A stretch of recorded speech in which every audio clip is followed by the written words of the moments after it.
Bienvenida y bienvenido a esta exploración en profundidad. Hoy nos metemos de lleno en un capítulo que a veces se pasa un poco por alto, pero es fundamental. Génesis capítulo 10. Y como referencia principal para la lectura, vamos a usar la Nueva Biblia de las Américas, la NBLA, como ya habíamos comentado. Este capítulo, bueno, se le conoce como la Tabla de las Naciones. Es como si desplegáramos un mapa viejísimo, ¿no? Trazado justo después del diluvio. Nos muestra cómo la humanidad, a partir de los 3 hijos de Noé, Sem, Cam y Jafet, pues empezó a cumplir ese mandato de llenar la tierra. Pero claro, no es solo una lista de nombres, ¿verdad? Hay algo más profundo aquí. Sobre orden, sobre diversidad, sobre cómo empezaron las civilizaciones. Exactamente, es un documento de verdad asombroso, casi único si lo comparas con la literatura antigua. El arqueólogo William F. Albright, de hecho, destacaba justo eso. Decía que no hay nada parecido, ni siquiera entre los griegos, que eran tan meticulosos con sus registros. Claro, es una perspectiva hebrea, pero nos da una visión panorámica increíble. Un quién es quién y a dónde fueron los pueblos del mundo conocido de entonces. Es el punto de partida, digamos, para entender cómo se dispersó la humanidad. Un punto de partida crucial, ¿sí? Entonces, la idea hoy es desentrañar este mapa, ver cómo estas 3 ramas familiares se fueron extendiendo y qué patrones, qué ideas podemos sacar de esta repoblación inicial. Vamos a explorarlo versículo a versículo, buscando esas conexiones. Empecemos por la primera rama, Jafet. Leo los versículos 1 y 2. Estas son las generaciones de Sem, Cam y Jafet, hijos de Noé, a quienes les nacieron hijos después del diluvio. Los hijos de Jafet: Gomer, Magog, Madai, Javán, Tubal, Mesec y Tiras. Bueno, a Jafet se le considera tradicionalmente el padre de los pueblos que, mucho después, lingüistas y etnógrafos llamarían indoeuropeos. Es un término superamplio, claro. Cubre un espectro geográfico y cultural enorme. Básicamente son las poblaciones que se movieron hacia el norte y el oeste, desde el cercano oriente. Eventualmente llegaron desde la India hasta Europa occidental. Y lo fascinante es cómo resuenan estos nombres antiguos con grupos y regiones que podemos reconocer hoy. Por ejemplo, Gomer se le asocia con pueblos como los cimerios y después con grupos celtas, germanos, raíces de muchas naciones europeas, ¿no? Francia, España. Magog, Tubal y Mesec apuntan más bien hacia el norte, las estepas de Eurasia. Se les ha vinculado con los esquitas, incluso ancestros de los rusos. Hay ecos, bueno, como Mesec y Moscú, o Tubal y Tobolsk, aunque, claro, estas son asociaciones más especulativas. Madai sí es una conexión más sólida con los medos, un pueblo clave en lo que hoy es Irán, y relacionado con grupos de Asia Central, India, y Javán. Bueno, Javán es sin duda el término hebreo para Grecia y los pueblos helénicos. Es impresionante, ¿eh? Ver cómo un texto tan antiguo ya dibujaba un mapa humano de tanto alcance. No es solo una lista, es casi un atlas étnico primitivo. Y el texto sigue detallando. Leo los versículos 3 al 5. Los hijos de Gomer: Askenaz, Ripat y Togarmá. Los hijos de Javán: Elisa, Tarsis, Kitim y Dodanim. De estos, las costas de las naciones se dividieron en sus tierras, cada uno conforme a su lengua, según sus familias, en sus naciones. Aquí vemos las ramificaciones, ¿no? Ashkenaz, por ejemplo, se vincula a pueblos al norte de Judea. Quizá los escitas también. Togarmá se asocia con la zona de Armenia. Y los hijos de Javán, o sea, los griegos, eran conocidos por su expansión marítima. Elisa podría ser alguna zona de Grecia o Italia. Tarsis, bueno, famoso por el comercio de metales, quizá en España, Cerdeña. Kitim apunta claramente a Chipre. Y Dodanim, probablemente a la isla de Rodas. Son pueblos de las costas, los que a veces se llaman gentiles de las islas. Y ojo con esa frase final del versículo 5. Es clave. Cada uno conforme a su lengua, según sus familias, en sus naciones. Es una fórmula que vamos a ver repetida para cada hijo de Noé. Establece como un patrón, ¿sabes? Un orden divino dentro de la diversidad. Aunque la gran división de lenguas la narra el capítulo 11, lo de Babel, aquí ya se nos adelanta algo. Nos dice que la humanidad postdiluvio se iba a organizar así. en unidades familiares, lingüísticas, territoriales. Distintas, es la diversidad, pero dentro de un plan. Qué interesante eso. ¿Cómo se establece ese patrón de diversidad ordenada antes del relato de la confusión de lenguas? Le da otra perspectiva a Babel, ¿no? Ahora, si Jafet se expandió principalmente al norte y oeste, ¿qué pasó con los descendientes de Cam? Leo el versículo 6. Los hijos de Cam: Cus, Mizraim, Fut y Canaán. La descendencia de Cam tomó rumbo predominantemente hacia el sur y suroeste. Poblaron África y partes del cercano oriente. Cus se asocia principalmente con Etiopía, Nubia, al sur de Egipto. Pero como veremos, también tiene una conexión importante con Mesopotamia. Mizraim es, sin duda alguna, el nombre hebreo para Egipto, una civilización ya antigua, poderosa. Fut generalmente se identifica con Libia, al oeste de Egipto. Y Canaán, bueno, Canaán es un nombre con un peso enorme en la Biblia, ¿no? Se refiere a los pueblos que vivían en la franja costera y el interior de la tierra que luego sería prometida a Israel. Y justo dentro de la línea de Cush, el texto le dedica un espacio particular, diría yo, a una figura que parece salirse del molde. Leo los versículos 7 al 12. Los hijos de Cush: Seba, Avila, Sapta, Raama y Sapteca. Y los hijos de Raama: Seba y Dedán. Cush fue el padre de Nimrod, que llegó a ser poderoso en la tierra. Él fue un poderoso cazador delante del Señor. Por tanto se dice, como Nimrod, poderoso cazador delante del Señor. El comienzo de su reino fue Babel, Erec, Accad y Calne, en la tierra de Sinar. De aquella tierra salió hacia Asiria, y edificó Nínive, Rehoboth-ir, Calá y Resén, entre Nínive y Cala. Aquella es la gran ciudad. Nimrod, ajá. Aquí la narración como que cambia de tono, ¿te fijas? Ya no es solo genealogía, es la aparición del poder centralizado y, bueno, potencialmente rebelde. Se le describe como el primer Gibor, que significa poderoso, héroe, en la tierra. Pero el contexto sugiere que este poder no es necesariamente algo bueno. Algunos interpretan su nombre, dicen que viene de una raíz que significa rebelarse, como si dijera rebelémonos. Y es muy significativo que el comienzo de su reino fuera Babel, en Sinar, o sea, Mesopotamia, justo el lugar donde la humanidad se va a unir para desafiar a Dios en el capítulo siguiente. Esa frase, poderoso cazador delante del Señor, es un poco ambigua, podría ser neutra, pero muchas interpretaciones antiguas la ven con sospecha.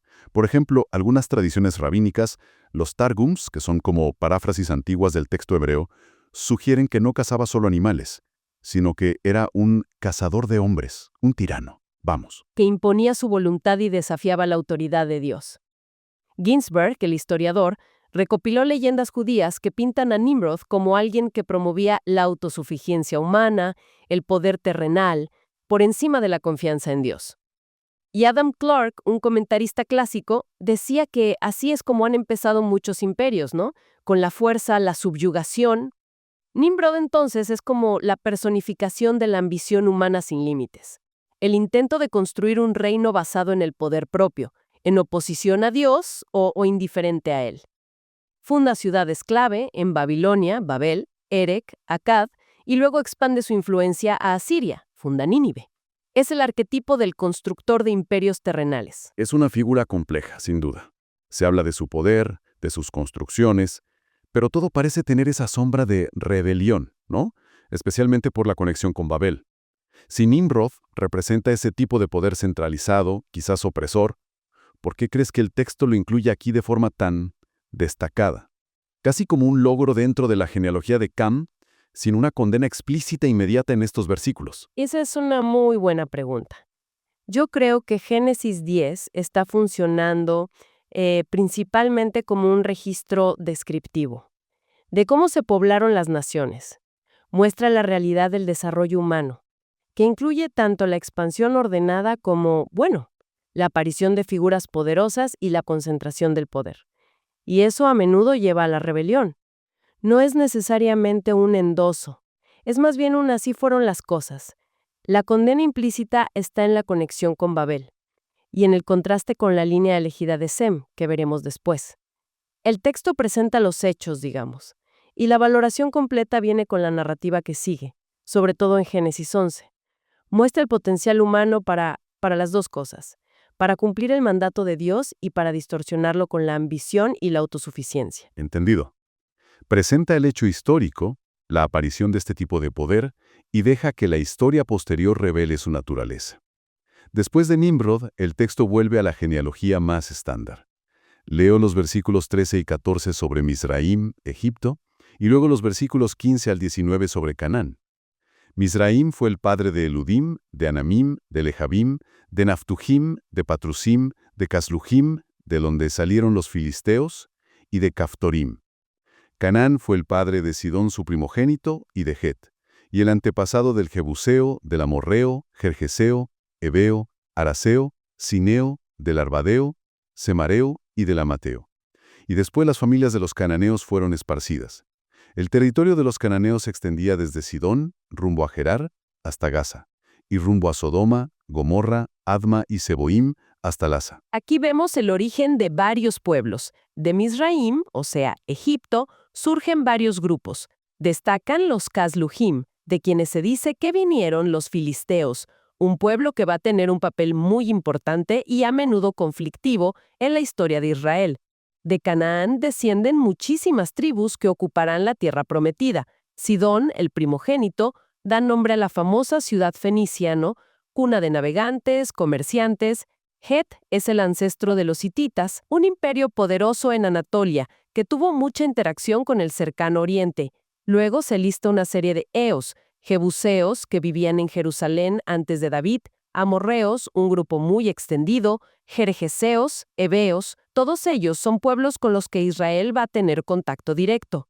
La mención del cineo es curiosa. Algunos han querido ver ahí una referencia temprana a pueblos del lejano oriente, pero bueno, es muy especulativo, difícil de probar. Y finalmente, el texto delimita el territorio cananeo, un área crucial para la historia que viene después. Y, de nuevo, el resumen que sigue el patrón. Leo el versículo 20. Estos son los hijos de Cam, según sus familias, según sus lenguas, por sus tierras, por sus naciones. La misma fórmula que vimos con Jafet marca el cierre de esta sección. Exacto. A pesar de la figura un poco disruptiva de Nimrod, el marco general sigue siendo el de la diversificación ordenada, según familias, lenguas, territorios. Llegamos entonces a la tercera y última rama, la de Sem, y el texto mismo le da un énfasis particular. Leo los versículos 21 y 22.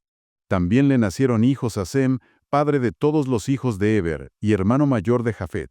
Los hijos de Sem, Elam, Ashur, Arfaxad, Lud y Aram. La línea de Sem es central para el resto del Génesis y para toda la Biblia, de hecho. Por eso se le destaca como padre de todos los hijos de Eber. Eber es un antepasado directo de Abraham. De aquí vienen los pueblos llamados semíticos, un grupo lingüístico y cultural importantísimo en el cercano oriente. Elam se relaciona con la región al este de Mesopotamia, que luego sería parte del imperio persa. Asur, bueno, es el ancestro de los asirios, otro gran imperio mesopotámico. Lud se asocia a menudo con los lidios en Anatolia Occidental. Aram es el padre de los arameos, su idioma, el arameo, se volvió lengua franca en gran parte de la región. Y Arfaxad. Arfaxad es el eslabón clave. De él desciende la línea que nos va a llevar a Abraham y al pueblo elegido. La genealogía sigue, trazando esa línea vital. Leo los versículos 23 al 30. Los hijos de Aram, Uz, Hul, Geter y Mas. Arfaxad fue el padre de Sala, y Sala de Eber. A Eber le nacieron dos hijos. El nombre de uno fue Pelé, porque en sus días fue repartida la tierra, y el nombre de su hermano, Joctán. Joctán fue el padre de Almodad, Selef, Hazar Mabet, Gerá, Adoram, Usal, Dicla, Obal, Abimael, Seba, Ofir, Javila y de Jobab. Todos estos fueron hijos de Joctán. Su territorio se extendía desde Mesa rumbo a Sefar, la región montañosa del oriente. Demos más detalles. De Aram viene Uz, nombre que nos suena enseguida por la tierra de Job, ¿verdad? La línea principal sigue por Arfaxad, Sala hasta Eber. Y aquí una bifurcación importante. A Heber le nacen dos hijos, Peleg y Joctán. El nombre Peleg significa división, y el texto lo explica, porque en sus días fue repartida o dividida la tierra. Esta es una referencia súper directa, explícita, a la dispersión de las naciones desde Babel, que se cuenta en el capítulo 11. O sea, el nacimiento de Peleg marca cronológicamente ese evento tan importante. El otro hijo, Joctán, se considera el ancestro de numerosas tribus árabes, sobre todo del sur de Arabia, Yemen, Hadramaut. Se mencionan nombres como Seba, posiblemente relacionado con el reino de Saba, Ofir, famoso por su oro, Javila. Y es interesante que uno de los hijos de Joctán sea Jobab. Algunas tradiciones antiguas, aunque no hay pruebas claras, han sugerido que podría ser el mismo Job. Esa conexión de Peleg con la división de la tierra en Babel es clarísima. Sitúa ese evento dentro de esta genealogía. Y la línea de Joctán muestra la gran diversificación incluso dentro de los propios descendientes de Sem. El resumen para Sem sigue el patrón. Leo el versículo 31. Estos son los hijos de Sem, según sus familias, según sus lenguas, por sus tierras, conforme a sus naciones. Una vez más, la fórmula. Reafirma ese principio de diversidad ordenada por Dios. Incluso cuando uno de los descendientes clave, Peleg, marca el momento de la dispersión forzada por la rebelión humana. Y así, después de recorrer las tres ramas principales de la humanidad postdiluviana, el capítulo termina con un resumen general. Leo el versículo 32. Estas son las familias de los hijos de Noé según sus descendencias, por sus naciones. De estos descendientes se poblaron las naciones en la tierra después del diluvio. Este versículo final cierra el círculo, ¿no? Reafirma el propósito de todo el capítulo, mostrar cómo se cumplió el mandato de Génesis 9.1, fructificad y multiplicaos, y llenad la tierra. Cómo se cumplió a través de las familias de Sem, Cam y Jafet. Establece el nuevo orden mundial después del diluvio. Un mundo de naciones diversas, cada una con su identidad familiar, lingüística, territorial, y prepara el escenario para entender dos cosas: la dispersión en Babel y, esto es crucial, la elección específica de Dios dentro de esa diversidad. Siguiendo la línea de Sem, Arpaxad, Heber, hasta Abraham para llevar a cabo su plan de redención. Martín Lutero tenía una reflexión muy aguda sobre este capítulo. Decía que Génesis 10 es como un espejo. Al mirarlo, vemos de dónde venimos, nuestro origen común como humanidad, descendientes de Noé. Pero también nos muestra nuestra ignorancia, nuestra confusión sin la revelación divina. Sin la Escritura, decía Lutero, andamos perdidos, en el error, sin saber realmente quiénes somos o cuál es nuestro lugar en la historia. Este capítulo, que podría parecer solo una lista de nombres, nos da un ancla, un conocimiento fundamental sobre nuestros orígenes y la estructura del mundo humano que Dios diseñó. Es una perspectiva muy poderosa, sí. Este capítulo no es solo un registro antiguo, es un fundamento teológico. Funciona como un puente crucial entre la catástrofe del diluvio y el surgimiento complejo de las civilizaciones. Vemos el plan divino de repoblar la tierra en acción, generando una diversidad riquísima. Pero también, con figuras como Nimrod y la mención de la división en tiempos de Peleg, vemos las semillas de la tensión que va a marcar la historia humana, ¿no? La tensión entre el orden de Dios y la ambición humana, entre la unidad original y la fragmentación que vino después. Precisamente. La tabla de las naciones nos muestra un Dios que ordena el mundo, que establece estructuras, familias, lenguas, naciones para la vida humana. Pero también nos muestra un mundo donde esa estructura es desafiada por el orgullo, por la rebelión, como veremos en Babel. Y sin embargo, a través de esa misma estructura diversa y a veces conflictiva, Dios traza un camino específico, la línea de Sem, para traer bendición y redención a todas esas naciones dispersas. Es un testimonio del realismo bíblico sobre la condición humana y también de la soberanía de Dios sobre la historia. Nos deja pensando en la complejidad de ese tapiz. Un origen común, una diversidad ordenada por Dios, pero también una historia marcada por la división, el conflicto, los intentos humanos de construir poder al margen de él. Quizás la reflexión que surge de esta exploración es: ¿cómo podemos valorar hoy esa diversidad de pueblos y culturas, reconociendo nuestro origen compartido? pero sin caer ni en la idolatría de nuestras propias identidades nacionales, ni tampoco en la utopía ingenua de una unidad forzada como la de Babel. ¿De qué manera podemos ver el plan unificador de Dios obrando a través de la diversidad que Él mismo estableció, y no a pesar de ella? Es algo profundo para meditar. Y mientras meditas en esto, nos encantaría leer tu perspectiva en los comentarios. Si este estudio te ha sido de bendición, considera darle me gusta al video y suscribirte al canal para no perderte futuros estudios. Y si crees que alguien más podría beneficiarse de este mensaje, no dudes en compartirlo. Así nos ayudas a llegar a más personas. Que Dios te bendiga y te haya hablado a través del capítulo de hoy. Hasta la próxima exploración en profundidad.